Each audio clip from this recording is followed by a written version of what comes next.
សេចក្តីជូនដំណឹងរបស់ធនាគារជាតិនៃកម្ពុជាស្តីពីអត្រាប្តូរប្រាក់គោលរវាងរូបិយប័ណ្ណផ្សេងជាមួយប្រាក់រៀលប្រចាំថ្ងៃទី21ខែតុលា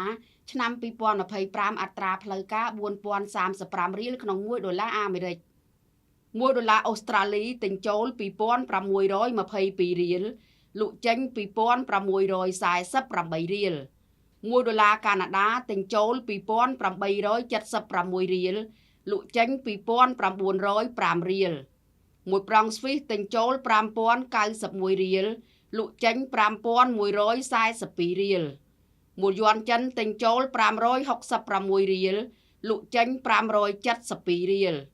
1អឺរ៉ូទិញចូល4707រៀលលក់ចេញ4754រៀល1ផោនអង់គ្លេសទិញចូល5416រៀលលក់ចេញ5470រៀល$1ហុងកុងទិញចូល519រៀលលក់ចេញ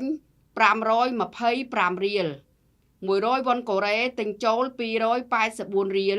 លក់ចេញ287រៀល1000ដុងវៀតណាមទិញចូល153រៀលលក់ចេញ155រៀលអត្រាប្តូរប្រាក់គោលរវាងរូបិយប័ណ្ណផ្សេងជាមួយប្រាក់រៀលប្រចាំថ្ងៃទី21ខែតុលាឆ្នាំ2025ដែលនាងខ្ញុំបានជម្រាបជូននៅពេលនេះចប់តែប៉ុណ្ណេះសូមអរគុណ